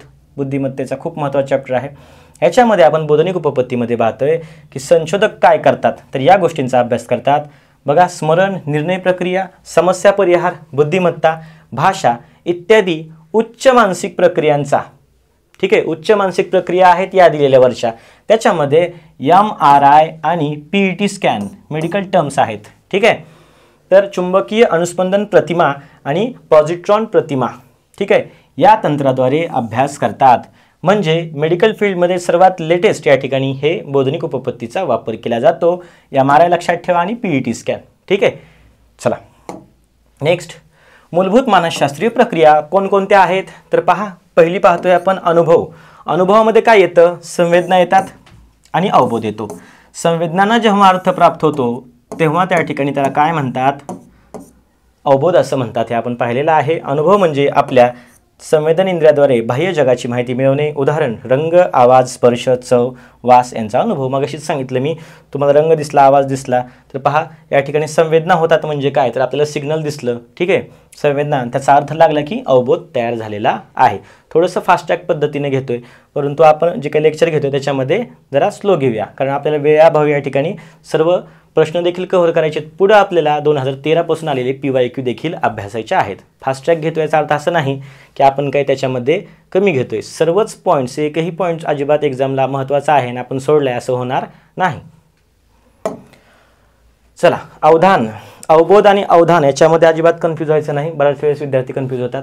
तर पहा, एखादी गोष्ट जाणून घेण्यासाठी मनाने केलेली धडपड म्हणजे काय आहे? अवधानाची या ठिकाणी व्याख्या आहे. वर्गात शिक्षक काय सांगतात त्याकडे लक्ष देणे, अटेन्शन देणे. ठीक आहे, त्याला काय म्हणतात? अवधान असं म्हणतात. यानंतर आहे पहा, स्मरणशक्ती, मेमरी, अनुभवलेल्या गोष्टी लक्षात ठेवणे आणि त्यानंतर पुन्हा आठवणे, नवीन शब्द किंवा संकल्पना आठवणे. तर पहा, याच्यामध्येच आपल्या स्मरण प्रक्रियेमध्येच आपल्याला 2 गोष्टी आहेत पहा, ज्याच्यावर परीक्षेत परत परत प्रश्न विचारले जातात. स्मरण प्रक्रियेचे घटक, त्याच्यामध्ये 2 घटकावर परत परत प्रश्न आलेले आहेत. ते स्मरण या चॅप्टरमध्ये आपण इन डिटेल पाहूया.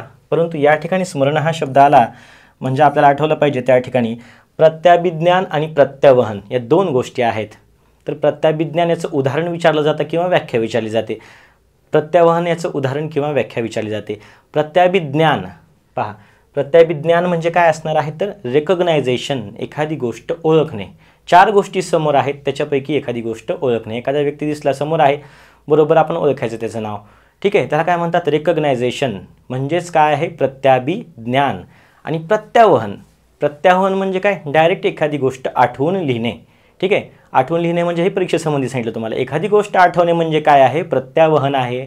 आणि एखादी गोष्ट ओळखणे म्हणजे काय आहे? प्रत्याभिज्ञान आहे. प्रत्यावहनला रिकॉल असं म्हणतात आणि प्रत्याभिज्ञानला रेकग्नायझेशन असं म्हणतात. स्मरण या प्रक्रियेचे हे घटक आहेत. ठीक आहे, तर पहा, अनुभवलेल्या गोष्टी लक्षात ठेवणे आणि नंतर पुन्हा आठवणे. उदाहरणार्थ नवीन शब्द किंवा संकल्पना आठवणे. यानंतर कल्पनाशक्ती पुढचा घटक आहे. नवीन कल्पना, चित्र किंवा संकल्पना तयार करणे. ओके, उदाहरण पाहतोय आपण, एखाद्या गोष्टीचे मनात चित्र तयार करणे. कल्पना आपल्या सर्वांना माहिती आहे.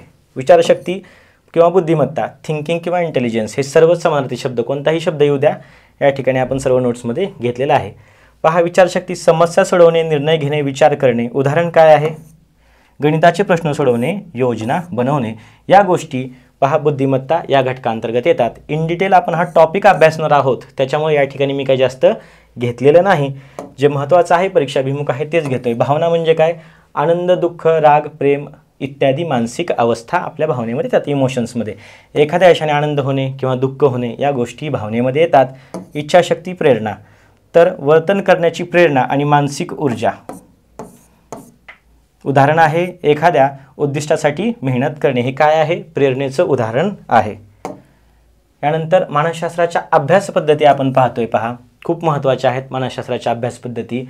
पहिली पद्धत आहे इंट्रोस्पेक्शन, म्हणजेच काय? आत्मनिरीक्षण पद्धती. आपण याच्या आधी पाहिलेलं आहे की विल्यम वुंट यांनी आत्मनिरीक्षण ही पद्धती या ठिकाणी या पद्धतीचा पुरस्कार केलेला आहे, सुरुवात केलेली आहे. तर पहा, उदाहरण, एखादे फूल पाहिल्यावर आपल्या मनात कोणते विचार येतात हे आपण सांगतो. म्हणजे एखाद्या व्यक्तीनं स्वतःचा अनुभव स्वतः सांगणं म्हणजे काय आहे तर आत्मनिरीक्षण आहे. पुढची पद्धती पाहूया. निरीक्षण पद्धती ऑब्झर्वेशन, व्यक्तीच्या वर्तनाचे थेट निरीक्षण करणे, ही पद्धत नैसर्गिक वातावरणात वापरता येते. प्रयोगशाळेतच नाही तर नैसर्गिक वातावरणात. मुलं ग्राउंडवर खेळतात आणि आपण त्या ठिकाणी त्यांचं निरीक्षण करू शकतो. बरोबर. शिक्षक वर्गातील विद्यार्थ्याचे लक्ष कसे आहे याचे निरीक्षण करतात. यानंतर चला, प्रायोगिक पद्धत शास्त्रीय पद्धती आहे, खूप महत्त्वाची पद्धती आहे. बऱ्याच वेळेस याच्यावर टीईटीमध्ये प्रश्न येऊन गेलेले आहेत. टीईटी असू द्या, सीटेट असू द्या, कुठल्याही एक्झामला प्रश्न येतात. नियंत्रित हा शब्द लक्षात ठेवा. प्रायोगिक पद्धतीमध्ये कसं असतं, नियंत्रित परिस्थिती असते, याच्यामध्ये प्रयोग केले जातात आणि मानसिक प्रक्रिया अभ्यासल्या जातात. कारण या ठिकाणी परिणामाचे नाते शोधण्यासाठी उपयोगी आहे. कारण आणि परिणाम यांचं नातं.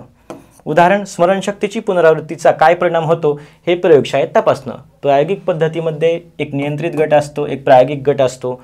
प्रयोगशाळेमध्ये प्रयोग केले जातात, नियंत्रित परिस्थितीमध्ये प्रयोग केले जातात. असे कीवर्ड्स आपल्याला परीक्षेत विचारले जाऊ शकतात. या पद्धतीबाबत एवढंच. आणि दुसरी गोष्ट म्हणजे या पद्धतीमध्ये जे काही निष्कर्ष निघतात ते कसे असतात, वस्तुनिष्ठ, बदलता येत नाहीत, त्याच्यामध्ये फेरफार करता येत नाही. ठीक आहे. चला, चाचणी पद्धत, टेस्टिंग मेथड. मानसिक क्षमता मोजण्यासाठी मानसशास्त्रीय चाचण्या वापरल्या जातात. बुद्धिमत्ता, व्यक्तिमत्व, वृत्ती, सवय इत्यादी मोजण्यासाठी. हे तर सेपरेट आपल्या चॅप्टरची नावं आहेत, इन डिटेल तेव्हा आपण पाहूया. उदाहरण, आयक्यू चाचणीद्वारे बुद्धिमत्ता मोजणे. ठीक आहे. आयक्यूचा देखील चार्ट आपण पुढे पाहणार आहोत. अगदी जड बुद्धीपासून ते प्रतिभावान मुलं, त्यांचा आयक्यू किती असतो ते देखील पुढे पाहूया. जीवन वृत्तांत म्हणजेच केस स्टडी. एखाद्या व्यक्तीच्या संपूर्ण आयुष्याचा आपण अभ्यास करायचा. जे काही आजारी व्यक्ती असतात किंवा अद्वितीय व्यक्तिमत्व असतं एखादं, त्यांच्यासाठी ही पद्धत वापरली जाते. म्हणजे त्यांच्या अगदी बालपणापासून त्यांच्यावर लिहिलेली पुस्तकं असू द्या किंवा संदर्भ ग्रंथ असू द्या, एखादी महान व्यक्ती आहे, त्यांचे नातेवाईक, मित्र या सर्वांकडून माहिती घेऊन या ठिकाणी त्या व्यक्तीच्या जीवनाचा अभ्यास केला जातो. याला काय म्हणतात, जीवन वृत्तांत पद्धती. तर पहा, विशेष विकार आणि अद्वितीय व्यक्तिमत्वासाठी ही पद्धत वापरली जाते. ठीक आहे. उदाहरण लक्षात ठेवा. डायरेक्ट तुम्हाला उदाहरण दिलं जाऊ शकतं परीक्षेमध्ये. मानसिक विकार असलेल्या रुग्णाचा वैद्यकीय इतिहास तपासणे हे या ठिकाणी कोणत्या वर्तनाभ्यासाच्या पद्धतीचं उदाहरण आहे, तर जीवन वृत्तांत ही पद्धत आहे. ओके. अशा प्रकारे प्रश्न विचारले जातात टीईटीच्या परीक्षेत. सर्वेक्षण पद्धत आलेला प्रश्न आहे परीक्षेला टीईटीमध्ये. हाच प्रश्न आला होता. मोठ्या गटातून प्रश्नावली, मुलाखत किंवा ऑनलाईन साधनाद्वारे. आता ऑनलाईन साधनं म्हणजे कोणती झालेली आहेत पहा. आता गुगल फॉर्म आलेला आहे. प्रश्न विचारायचे, मुलाखत घ्यायची आणि ऑनलाईन म्हणजे गुगल फॉर्मच्याद्वारे माहिती गोळा करायची आहे. पहा, सर्वेक्षण करणे म्हणजे काय, सर्वे करणे. जनमानस, वृत्ती, वर्तन समजण्यासाठी याचा उपयोग होतो.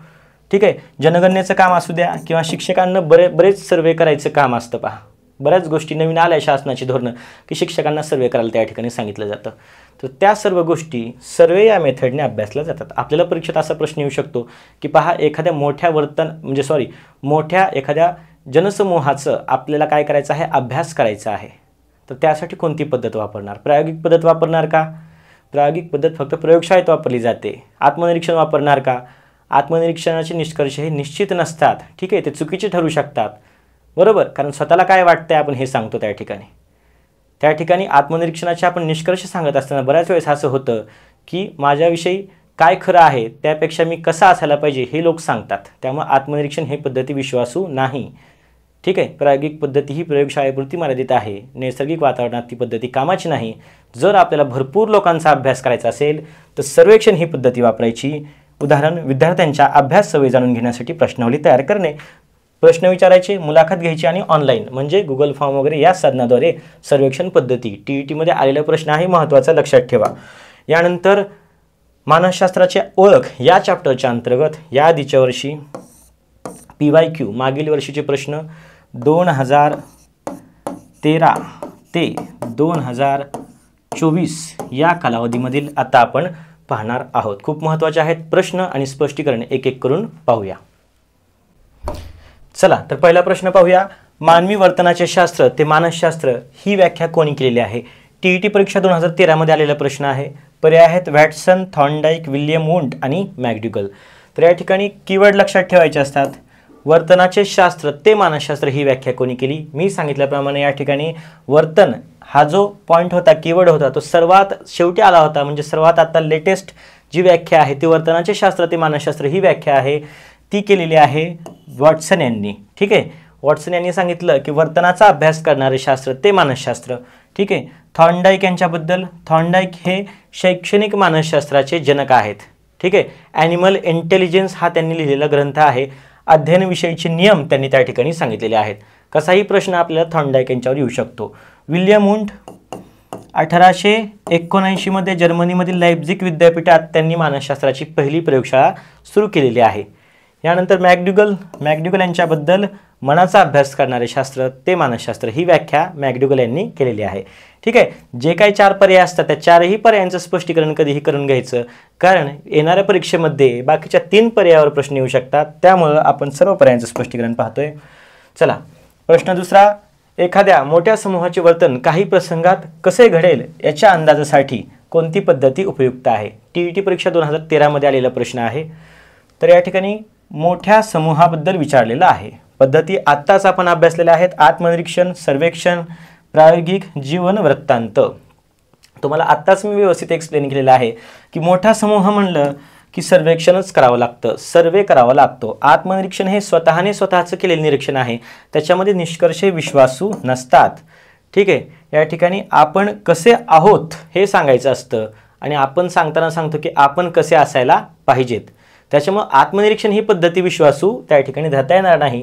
प्रायोगिक पद्धत इतक्या मोठ्या जनसमूहावर प्रयोग करणं त्या ठिकाणी पॉसिबल होणारी गोष्ट नाही. ठीक आहे. मोठा समूह म्हणलं की सर्वेक्षण करायचा.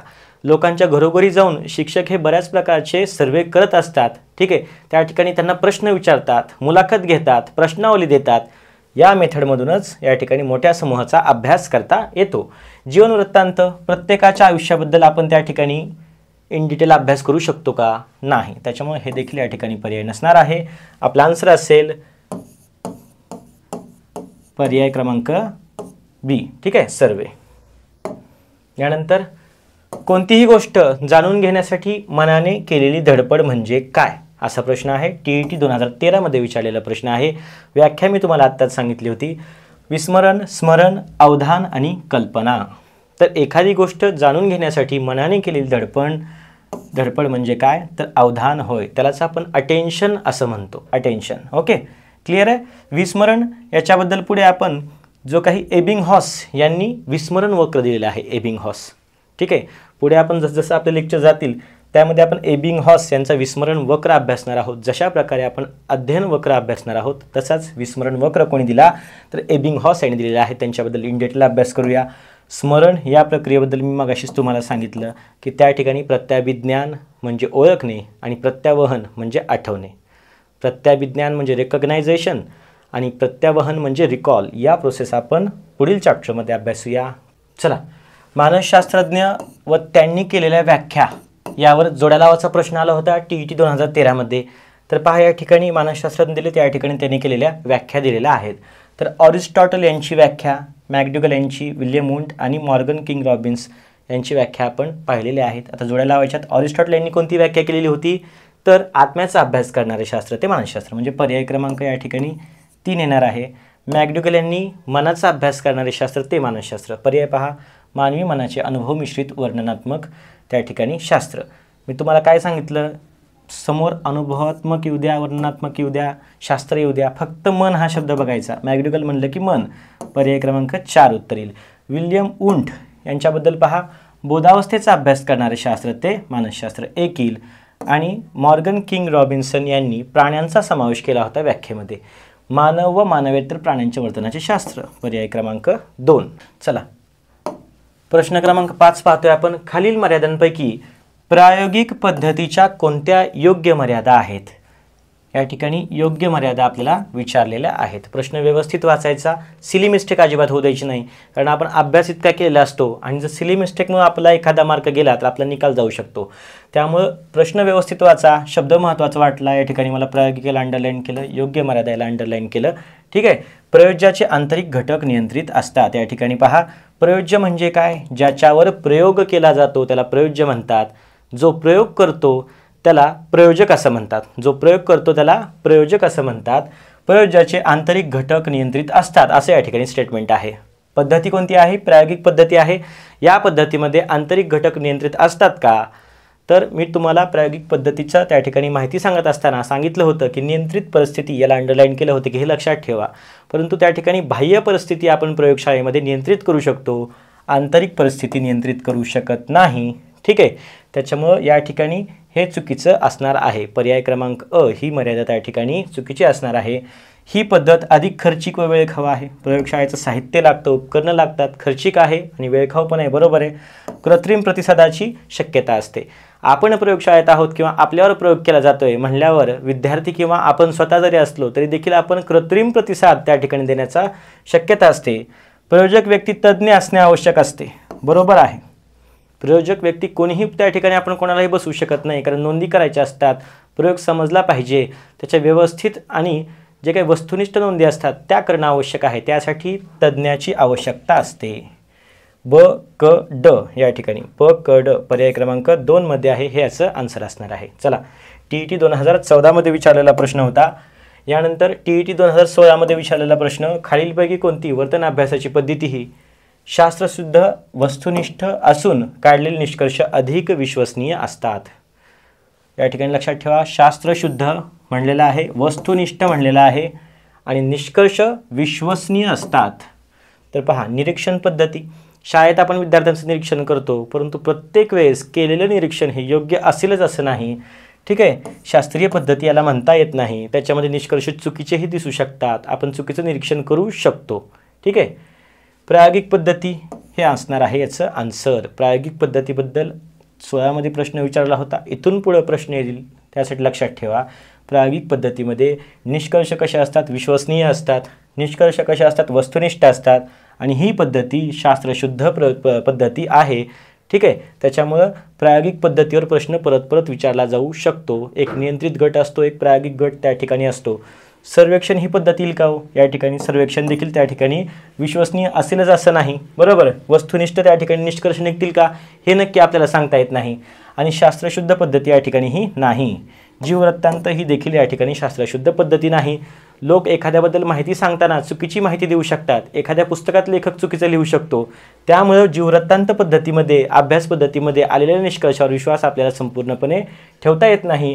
निष्कर्ष वस्तुनिष्ठ असत नाहीत. त्यामुळं सर्वात विश्वसनीय वस्तुनिष्ठ आणि शास्त्रशुद्ध पद्धती म्हणजेच काय आहे? प्रायोगिक पद्धती. स्पष्टीकरण ओके. चला, TET 2016 मध्ये विचारलेला प्रश्न होता. यानंतर संवेदना निर्माण होण्यासाठी खालीलपैकी कोणकोणत्या बाबींची गरज असते? संवेदना म्हणजे काय? सेन्सेशन्स. ठीक आहे. आपण पाहिलेलं आहे, संवेदनांना जेव्हा अर्थ प्राप्त होतो तेव्हा त्यास अवबोध असे म्हणतात. उदाहरण देखील मी दिलेलं आहे. बघा, या ठिकाणी कोणकोणत्या बाबींची गरज असते असं विचारलेलं आहे. तर पहा, बाह्य उद्दीपकाची गरज असते. ठीक आहे. या ठिकाणी संवेदना निर्माण होण्यासाठी. ठीक आहे. यानंतर सक्षम ज्ञानेंद्रियांची गरज असते. आपली इच्छा असणं गरजेचं असतं. मज्जासंस्थेची गरज असते. मज्जासंस्थेची गरज असते. परंतु याच्यामध्ये इच्छा जरी नसली तरी देखील आपल्याला संवेदना होतात. इच्छा जरी नसली तरी सुद्धा संवेदना, सेन्सेशन होऊ शकतात. इच्छेचा त्यामध्ये रोल राहत नाही. अ ब ड या ठिकाणी आन्सर असणार आहे. अ ब ड फक्त. पर्याय क्रमांक 4 आपलं उत्तर असणार आहे. पहा, खाली दिलेल्या संवेदनाचा उदाहरणामध्ये कोणते उदाहरण योग्य नाही? योग्य नाही म्हटलं इथं क्रॉस करून घ्या. हा आपल्याला पर्यायामध्ये शोधायचा आहे. बेशुद्ध अवस्थेत व्यक्तीला ध्वनीच्या संबंधित संवेदना होतात. व्यक्ती बेशुद्ध आहे, त्यावेळेस त्याला ध्वनी संबंधित संवेदना होतील का? त्या ठिकाणी तर होणार नाहीत. बेशुद्ध अवस्थेमध्ये असताना त्या ठिकाणी संवेदना होत नाहीत. ठीक आहे. तर पहा, त्यामुळे मेडिकल फील्डमध्ये त्याला ॲनेस्थेशिया असं म्हणतो आपण. बरोबर. त्या गोष्टींचा देखील वापर केला जातो. भूल वगैरे याला आपण म्हणू शकतो. तर पहा, वस्तूचा वास घेऊन त्या वासावरून कुत्री चोर शोधून काढतात. म्हणजे हे संवेदनांचं उदाहरण आहे. एखादा पदार्थ तोंडात टाकल्यावर रससंवेदना होतात. संवेदनांचं उदाहरण आहे. बाजारात गेल्यावर अनेक ध्वनी आपल्या कानावर पडतात. मग ते इच्छा असो किंवा नसो, ध्वनी कानावर पडणारच आहेत आणि संवेदना होणारच आहेत. म्हणजे हे देखील संवेदनांचं उदाहरण आहे. TET 2019 मध्ये विचारलेला प्रश्न आहे. उत्तर आहे या ठिकाणी. या ठिकाणी मी क्रॉस केलं होतं. आपल्याला चुकीचं शोधायचं होतं. चुकीचं सापडलं. पर्याय क्रमांक 1 या ठिकाणी गोल करायचं आहे. खाली दिलेल्या अवबोधाच्या संबंधित विधानामध्ये कोणते विधान अयोग्य आहे? अयोग्य म्हणलं की इथं चुकीचं शोधायचं आहे. क्रॉस करून ठेवलं मी. TET 2019 मध्ये विचारलेला प्रश्न अवबोधाच्या संबंधीचा प्रश्न आहे. अवबोध ही संवेदनेच्या नंतरची पायरी आहे. आपण बऱ्याच वेळेस पाहिलं या ठिकाणी संवेदना 1 नंबरला असते. संवेदनांना जेव्हा अर्थ प्राप्त होतो तेव्हा त्यास अवबोध असे म्हणतात. संवेदनांना अर्थ प्राप्त होतो तेव्हा त्यास काय म्हणतात? अर्थ म्हणतात. त्या ठिकाणी काय सांगितलेलं आहे? अवबोध ही संवेदनेनंतरची पायरी आहे. आधी संवेदना, नंतर अवबोध. ठीक आहे, या ठिकाणी हे बरोबर असणार आहे. आपल्याला काय आहे? चुकीचं शोधायचं आहे. संवेदनेमध्ये मन क्रियाशील असते तर अबोधामध्ये निष्क्रिय असते. संवेदनेमध्ये मन कसं असतं? क्रियाशील असतं आणि अवबोधामध्ये निष्क्रिय. हे या ठिकाणी चुकीचं असणार आहे. अवबोधामध्ये देखील त्या ठिकाणी क्रियाशीलच असणार आहे. बरोबर. यानंतर संवेदना व अवबोध या दोन्ही मानसिक प्रक्रियांचे आधार उद्दीपक, ज्ञानेंद्रिय, मज्जासंस्था हे आहेत. ठीक आहे, हे बरोबर आहे. परंतु इथून पुढच्या एक्झामला 2025ची एक्झाम असू द्या, इथून पुढच्या एक्झाम असू द्या, याच्यासाठी लक्षात ठेवा हे वाक्य. संवेदना व अवबोध या दोन्ही मानसिक प्रक्रियांचे आधार काय आहेत? उद्दीपक आहे, ज्ञानेंद्रिय आहेत आणि मज्जासंस्था ह्या आहेत. या ठिकाणी संवेदनेच्या अभावी अवबोध संभवतच नाही. संवेदना नाही तर पुढे अवबोध देखील होणार नाही. बरोबर आहे. या ठिकाणी चुकीचं स्टेटमेंट काय आहे? संवेदनेमध्ये मन क्रियाशील असतं आणि अवबोधामध्ये ते कसं असतं? निष्क्रिय असतं असं सांगितलं. हे चुकीचं आहे. दोन्ही ठिकाणी त्या ठिकाणी क्रियाशील असणार आहे. क्लिअर?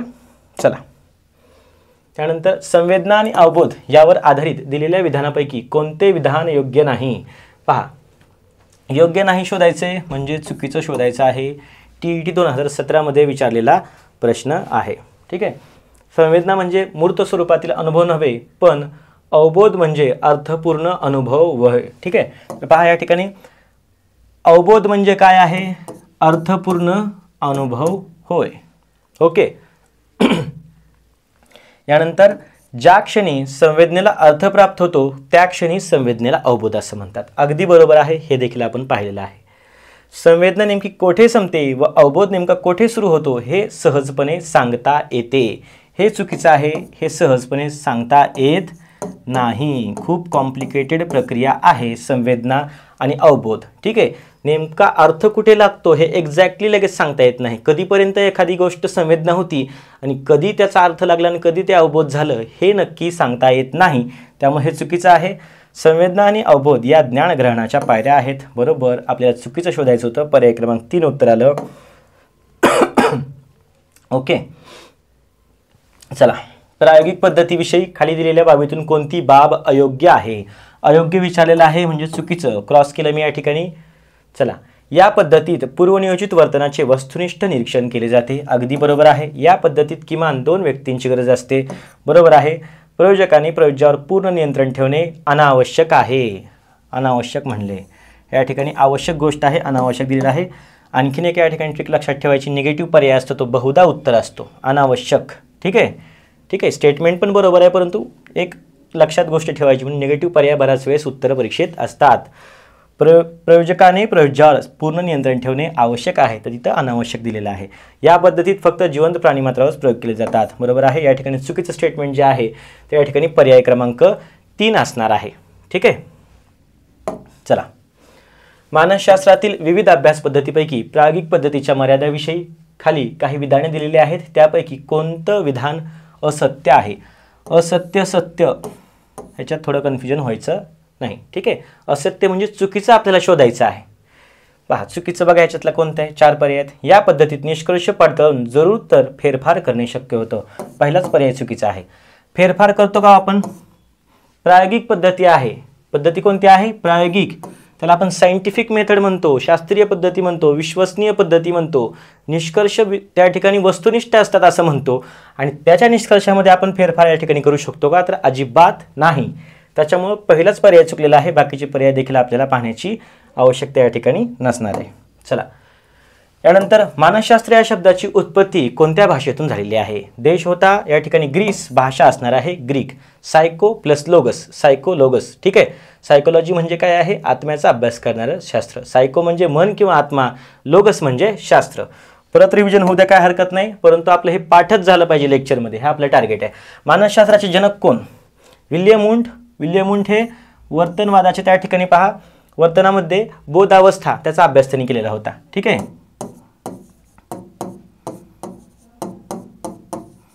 बोधावस्था.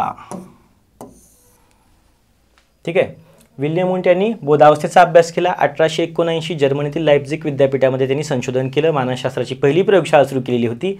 ते आहेत विल्यम वुंट. ऑरिस्टॉटल हे मानसशास्त्राचे जनक आहेत. आत्म्याचं शास्त्र ते मानसशास्त्र ही त्यांनी व्याख्या केलेली आहे. आणि अरिस्टॉटल हे कुठल्या देशाचे आहेत, तर ते ग्रीस या देशाचे आहेत. त्या ठिकाणी मानसशास्त्राची सुरुवात झालेली आहे. तर मानसशास्त्राचे जनक कोण आहेत, तर अरिस्टॉटल हे आहेत. प्लेटो यांच्याबद्दल त्यांनी काय केलं होतं, तर त्यांनी मानसशास्त्रातील दुसरा ग्रंथ लिहिला होता. तर प्लेटो यांनी मानसशास्त्रातील दुसरा ग्रंथ लिहिला होता, ज्याचं नाव रिपब्लिक, व्यक्तिभिन्नतेसंबंधी विचार त्यामध्ये होते. ज्ञान हे अंतर्भूत असतं हे देखील त्यांचं एक स्टेटमेंट आहे. आणि द लॉज हा ग्रंथ देखील प्लेटो यांनी लिहिलेला आहे. सिगमंड फ्राइड यांना मनोविश्लेषणवादाचे त्यांना जनक म्हटलं जातं. ठीक आहे, परंतु या ठिकाणी उत्तर ते नसणार आहे. या ठिकाणी उत्तर असेल अरिस्टॉटल हे मानसशास्त्राचे कोण आहेत, जनक आहेत. मानसशास्त्राला सर्वप्रथम कोणत्या अभ्यासाशी जोडलं गेलं, तर उत्तर आहे, सोपा आहे प्रश्न, आत्म्याचा अभ्यास सर्वात प्रथम. आणि सर्वात शेवटी या ठिकाणी वर्तनाचा अभ्यास असणार आहे. बरोबर. चला, प्रॅक्टिस चांगली करायची की बरोबर प्रश्न दिसल्या उत्तर आलं पाहिजे. ज्ञान हे अंतर्भूत असते असे कोणी म्हटलेले आहे. ठीक आहे, उत्तर आहे प्लेटो यांनी हे स्टेटमेंट केलेलं आहे. ठीक आहे, जॉन लॉक यांच्याबद्दल देखील लक्षात ठेवा. टॅबुला रासा सांगितल्याप्रमाणे मगाशी मूल कसं असतं, कोरीपाटी असतं असं त्या ठिकाणी जॉन लॉक यांनी सांगितलेलं आहे. यांच्याबद्दल देखील प्रश्न येऊ शकतो. यानंतर मानसशास्त्राचे प्रायोगिक शास्त्र म्हणून जनक कोण आहेत.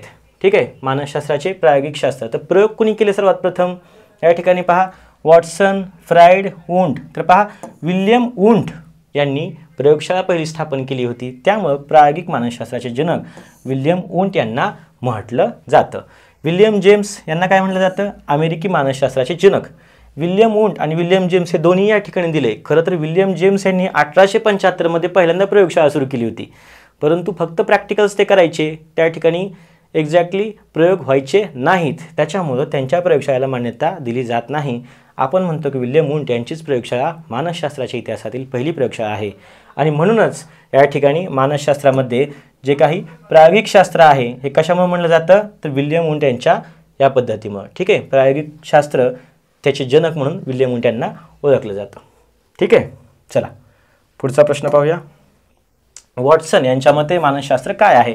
लेटेस्टमधली व्याख्या, वर्तनाचं शास्त्र व मानसिक प्रक्रियांचा अभ्यास करणारे शास्त्र ते मानसशास्त्र, ही वॉटसन यांनी केलेली व्याख्या आहे. यानंतर फ्राइड यांच्या मते मानसशास्त्र कोणत्या दृष्टिकोनातून स्पष्ट केलेलं आहे. चेतन, अवचेतन, वर्तन, भावना. ठीक आहे, वर्तन या ठिकाणी नसणार आहे.